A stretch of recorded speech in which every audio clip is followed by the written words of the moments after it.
Are these kinds of things always messages from our guides or our higher self, or can they just be reflections of our own limiting belief and not so much guidance as reflections of our fears and limitations? It can be either, but again, it depends upon what the symbols mean to you. You can use them in a positive or a negative way. You can say, I keep seeing this, and therefore it's reflective of the fact that I'm focusing on this particular negative belief. Or you can also say, I keep seeing this, and it's reflective of the fact that I'm focusing on a particular positive belief. It depends on how you use it. Synchronicity itself is relatively neutral. It depends on how you use it and what it means to you, what it reflects to you. So the idea that you could get excited about any synchronicity Yes. allows it to be a trigger for being in a positive state, because suddenly you recognize that everything is one, everything is orchestrated in some way. Yes. It- And it brings your attention to what you need to pay attention to, whether positive or negative beliefs within yourself. Now, this person is saying that they find themselves attached to their desires, following the excitement, but instead of trusting and releasing them, they attach to them, try to control them. As you know, this doesn't work very well for them. So, how can they reach new levels of trust and allow themselves to surrender? Well, again, you have to stop thinking that your physical mind knows what's best all the time. It doesn't. You have to understand that holding on to a particular outcome, insisting on a particular outcome, is a limitation on what could possibly happen that would be even better. So you have to give up the idea that your physical mind knows what the ideal outcome absolutely always should be. You have to let go and let yourself know that you're imposing limitations on yourself that you don't need to impose. Even though it may seem as if I'm controlling this to make sure it comes out to be the best, that's the opposite of what you're doing by insisting on a particular outcome. You're actually limiting yourself from experiencing what you could be experiencing. So when that finally sinks in, you'll stop doing it. Unless you really prefer to keep limiting yourself. That's okay, if that's your path. But I think you sound like you're tired of it. You have said that the soul is driving the car and the ego has a wheel that is not connected to anything. I didn't You've say that. also, I didn't okay, say that. all right. Well, then Again, this question's ego serves probably the not very purpose. good. The ego serves the purpose of allowing you to experience physical reality in a clear and precise way. But that's its job. It doesn't mean it's not connected to anything. It simply means it's not supposed to be steering the car to where you wish to go. It's just supposed to help you see where it is that the car has gone after you have steered it with the idea of acting on your passion, which is following the directions of your higher mind. And this last sentence in their question was, you will discuss that you've said you will discover that you have been in control this whole time. From the higher level, yes. So that analogy of driving the car versus um, realizing that at another level you're in control. So it's not that you're in control per se at this level, except for how you respond to everything that happens. Exactly. You are in control of your reactions and responses. You have the free will to decide how you will experience the idea of the life path that you have laid out from a higher level. And this person had a huge awakening journey and found integration back into 3D world of Earth very difficult. They felt very lonely walking their path. Any advice for that? The whole idea when you have a higher level vibrational experience is to bring that down to earth, not feel that you are missing something, but that you have been given a great and beautiful opportunity to know what that vibration can be like when you bring it down to earth through the actions of serving humanity by following your passion. So It's not there to make you feel alone. It's there to make you realize you are all one and to bring that vibration and the opportunity to experience that high vibration to others as well through the work that you do in service to humanity by acting on your passion.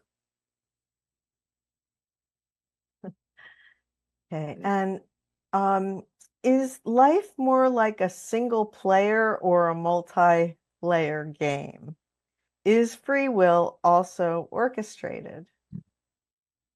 Your free will is your free will in terms of the freedom to, within the overall agreement, the collective agreement, the freedom to be the individual that you chose to be, the freedom to learn the lessons that you chose to learn in whatever way you wish to, or ignoring them completely. So you have a great degree of freedom within the game, within the rules you have agreed to play, and there are individual levels of agreement as well as collective levels of agreement. So again, we use the analogy of a game of chess. You have agreed to a play by the rules of chess, but the strategy you use is up to your free will. The kind of pieces you use and what they're made of is up to your free will. But you have to follow the rules of chess, otherwise, you're not playing by the rules of chess. You're playing a different game. So, yes, there are collective agreements, but you have a great degree of freedom within that to be yourself in how you play the game. Play fast, play slow, play openly, play sneaky. It's up to you.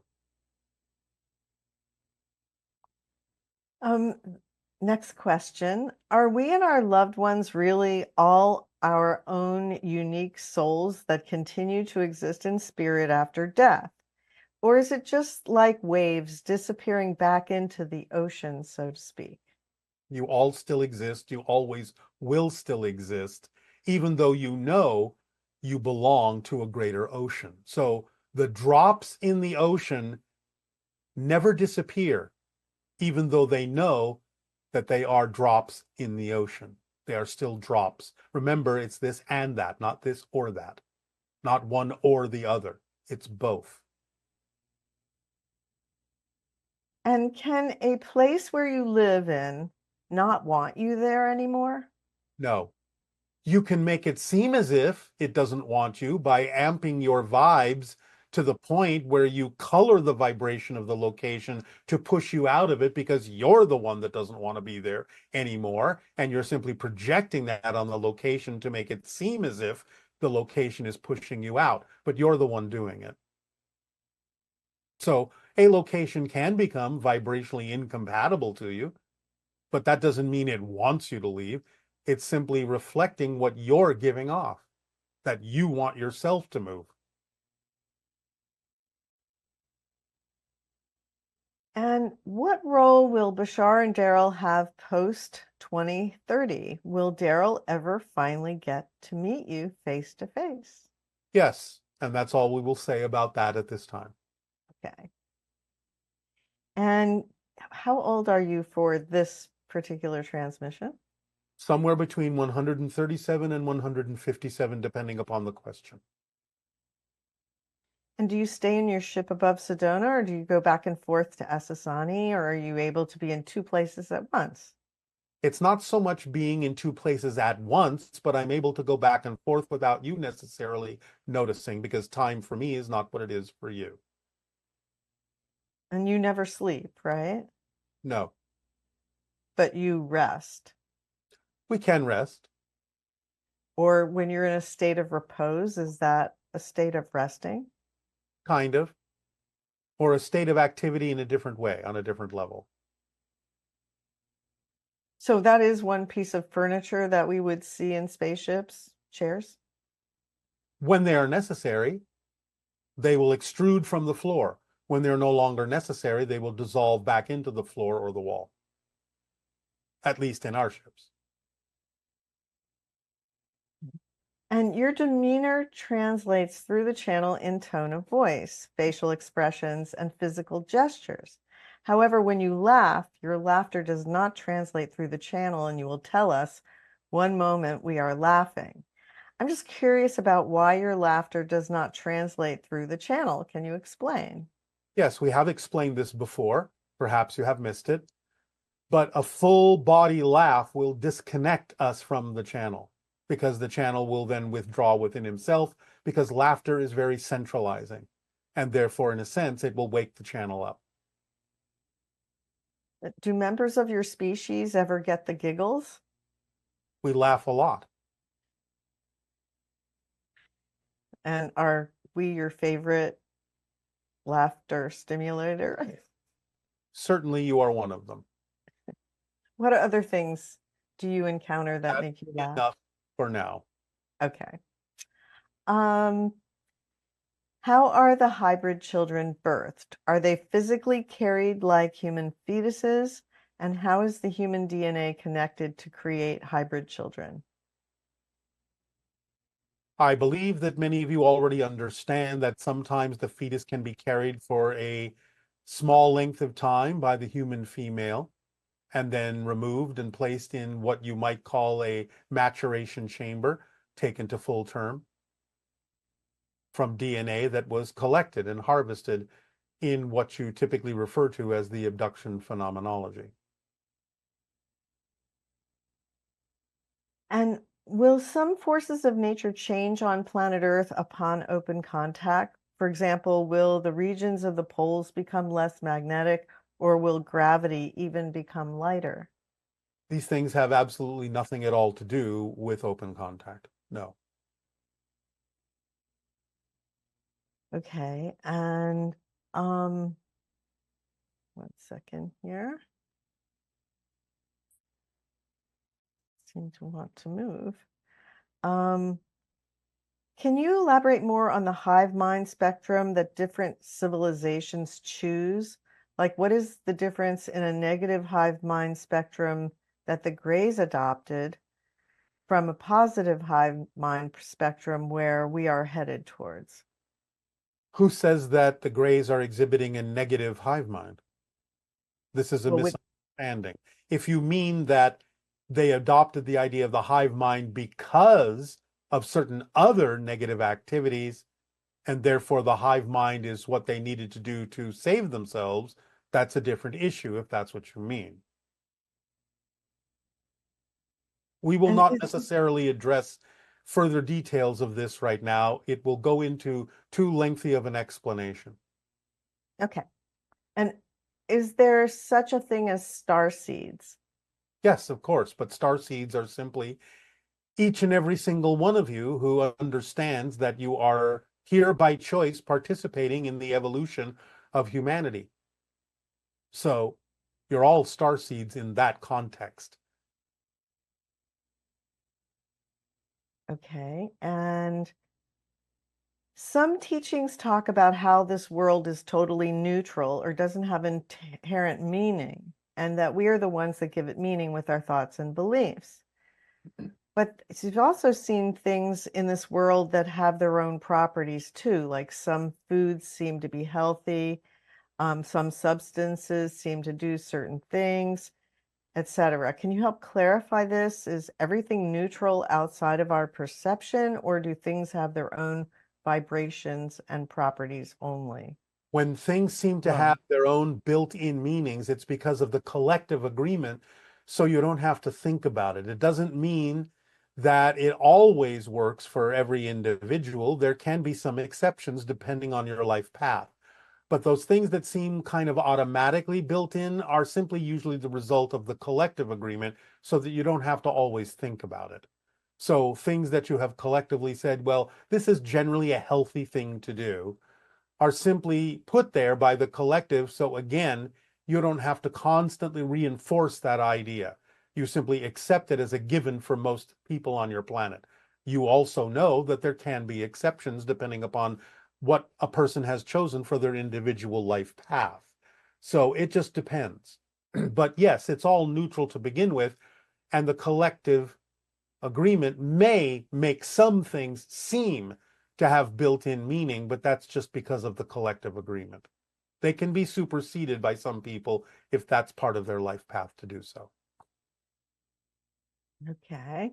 And is there a cosmic battle going on between negative ETs and good ETs? No, Okay. And I guess I'll find the last question here. Um, this person is asking about time and progression. From what they understand, it can take hundreds, if not thousands of years to progress from one density to the next. If we are all timeless beings, how is it that some beings like yourself have evolved so much farther than us? Is existence one endless loop that once we become one with Source, again we start all over? It's not quite the way that you're depicting this. And again, remember, you experience time by definition in physical reality to experience growth and expansion in a certain way. And certain cycles can make things take a long time, depending upon the processes that are necessary, in which a group of individual souls has decided to band together to evolve. We have had a head start. We are a physical race that is artificial and therefore have been given a head start, which is why we are more advanced than you are. We didn't start from scratch, so to speak, in the way that our souls progress. But the idea in general is that, yes, you're timeless beings, but not in terms of physical beings. In physicality, you experience time, and therefore, in time, you experience evolution, and therefore, you experience cycles and timing and things like that. You are only timeless when you're non-physical. Okay, great. Thank you. Thank you so much for all this information. I hope everyone found it beneficial and expansive, and we really appreciate it. It is our passion and our pleasure and our deep appreciation and unconditional love to all of you. Allow yourselves now to move forward and become relaxed. Enjoy.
Chris?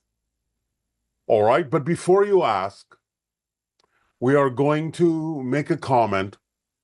Now, we know there are many questions that were asked before our monologue was delivered.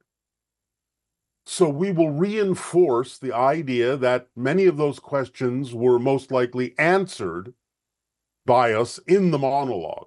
Nevertheless, we will address a few things to reinforce the understanding. One major understanding is that we are not talking about the revelation of any particular secrets. We are not talking about confessing any secrets. We are talking about the idea of simply stopping the behavior that is creating the secrets and moving on. The past is the past. We are not talking about revealing things that would cause disruption, revealing things that might make the confessor feel better but would cause disruption and discomfort for others. That's not what we're talking about. There are secrets that can be revealed that would be beneficial to individuals and beneficial for humanity, and revealing those is fine. if in your estimation it will actually have a positive effect. Or, of course, anyone that certainly chooses to reveal a secret in a manner, in a way, through conversation, through communication that is done positively, that you believe, truly believe, would be of benefit to all concerned without causing emotional disruption in others, then that's your call, as you say. But the idea in general that we were talking about in the monologue of consequential secrets, secrets that, if revealed, would have disruptive consequences, we are not talking about telling your secrets. We are simply talking about making the past, moving on, letting yourself stop the behaviors moving forward that are generating the secret. So, in general, that is the idea of no more secrets. Just change the behavior, move on, be freer so that your vibration becomes clearer, more compatible with the interaction of extraterrestrials in open contact. So, with that clarification, we will address a few things that may be additional to that, but those that have asked the questions in the manner of, do I have to tell everyone everything? The answer is no. We are simply saying stop the behavior that is generating the secret. Please proceed. Okay.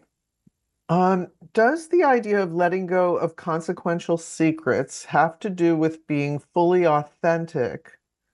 Or is it more about avoiding insistence that others not know about some information? Yes, it's not about insistence.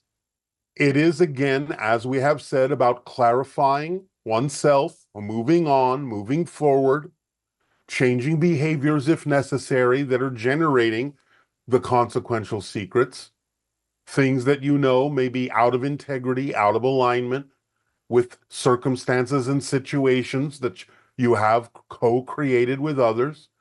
So again, it's not about the insistence of anything.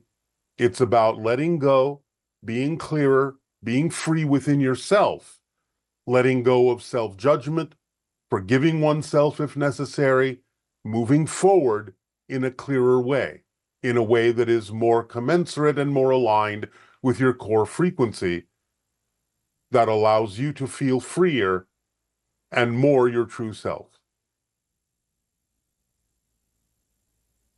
Thank you.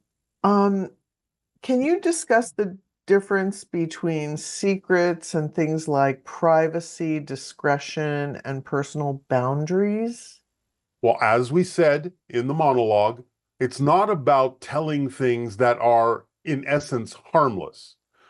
Privacy is important for people. Boundaries are important for people on your planet in that way, and those are perfectly acceptable if communicated clearly and benignly. So the idea, again, is this has nothing to do with the consequential secrets we are talking about.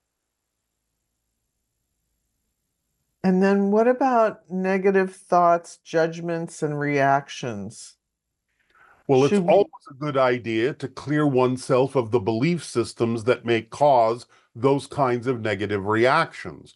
But again, this really has nothing to do with the idea of the consequential secrets, except in the idea of changing your behavior, changing your reactions by getting in touch with the belief systems within you that would cause those reactions when they don't necessarily benefit you or allow you to move forward in a clear way.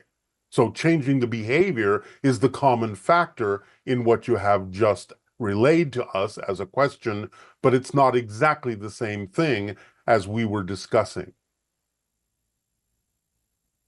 and what really needs to be worked through with others versus what can be handled privately by your letting go of the beliefs or Well, associated with again, them? that's up to you if you believe that working things out with others would have great benefit for all. that you can work through it with others together in a positive and constructive and loving way. But again, there is no insistence that you must share or reveal the secrets that have been being generated by behaviors. It is only really primarily about stopping the behaviors that are generating the consequential or negative secrets. Okay, and what are some things we can change at a collective level to make people feel easier about letting go of consequential secrets? Well, again, this question is being asked as if there would be repercussions by revealing the secrets. That's not what we're talking about. So the idea is to understand, again, it's all about changing your own behaviors to stop doing the things that are creating the secrets. It's not about the idea of revealing the secrets and then having to deal with repercussions. Okay, and if the harmful behavior is not ended, does that mean that the secret will be revealed? It Does is this quite mean that, possible. It is quite possible because there is an inertia going towards open contact that, in some sense, if that is your desire to move in that direction, will force certain issues to the surface that then have to be dealt with in order to clear it out. So we are simply giving you the understanding of what to do that is preemptive to the need to have to deal with the revelation and repercussions that might happen if you don't change the behavior now. So, yes, there is an inertia that might force them to the surface and reveal them because, again, things are becoming interconnected more strongly. People will pick up on different kinds of body language and signals that you may not even be aware of that would reveal the idea of the behavior that you're doing, creating the consequential secret. So, because your unconscious mind and subconscious might be driving you with your desire toward open contact, then certain things, if you don't change the behavior now, might force the secret to the surface and force you to change the behavior, but only after certain consequences and repercussions are had, which may not necessarily be the way in which you would wish to do it. okay, and does that mean that child sexual abusers will soon be exposed? A lot of them may be. Again, it depends on the life path and the lessons that need to be learned. But yes, again, many different secrets of that kind of nature that are harmful to others in that sense, being perpetuated by certain behaviors that are negative, that are fearful, that are abusive, may come to the surface. Again, it depends upon the life path and whether or not the intentions of those people who wish to learn certain lessons are fully realized in this particular incarnation. Okay, and then we have two questions about what they call dangerous secrets. The first one has to do with someone being gay and being in a situation where they'll be disowned by their family if they come out, or they could even be in a country where they could be put to death.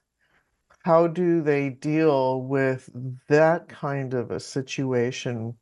Again, no one is saying that you have to reveal the secret.